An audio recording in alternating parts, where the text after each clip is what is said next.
आदाब नाजरीन, मैं मोहम्मद तजम्मुल अली खान।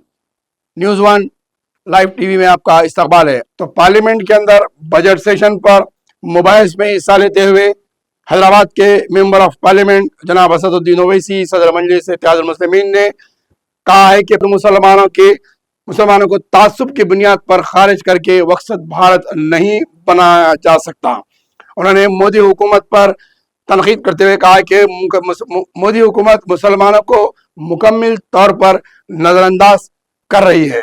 उनका कहना यह था कि 15% मुसलमानों को तालीमी, रोजगार और सियासी इंतजामिया गवर्नमेंट में मजहबी तासुब की बुनियाद पर खारिज कर दिया जा रहा है। यानी कि हर सतह पर मुसलमानों की ग्राफ को गिराया जा रहा है। बैरिस्टर असदुद्दीन ओवैसी का कहना यह था कि मुसलमानों की नुमाइंदगी को घटाया जा रहा है। जहाँ सरकारी ओहदों में है, जहाँ तालीम के ओहदों में है, वहाँ पर भी मुसलमानों के तनासुब को कम किया जा रहा है। तो सियासी तौर पर भी अपनी अपनी जहाँ सीट देने की बात आती है तो मुसलमानों के तनासुब को घटाया जा रहा है। ये गुज़िश्ता 25 बरस से 15 बरस एनडीए गवर्नमेंट इख्तिदार में रही।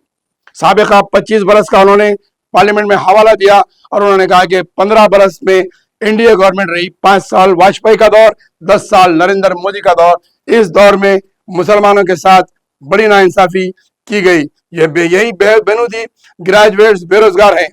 कई ग्रेजुएट्स इस वक्त मुल्क में बेरोजगारी है। किसान खुदकशी कर रहे हैं। छोटे और दरमियानी दर्जे की सनतें बंद हो चुकी है। जनाब असदुद्दीन ओवैसी ने तफसीली तौर पर ख्याल डालते हुए इस मुल्क के 80 करोड़ आवाम के पास राशन कार्ड नहीं है।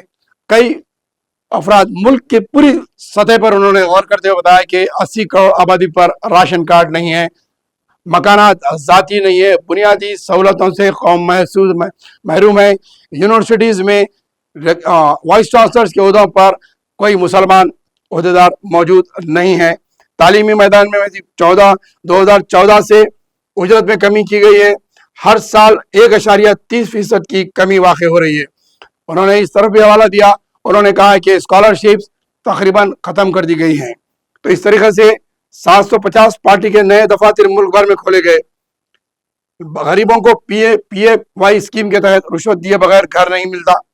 उन्होंने मकानात के ताल्लुक से प्राइम मिनिस्टर योजना के तहत भी कहा कि मकानात तो देने का ऐलान करते हैं लेकिन रुश्वत के बगैर मकानात नहीं मिलते। इस तरीके से बैरिस्टर असदुद्दीन ओवैसी ने पार्लियामेंट के अंदर तफसीली मुबाहिस में हिस्सा लेते हुए हुकूमत को निशाना बनाया।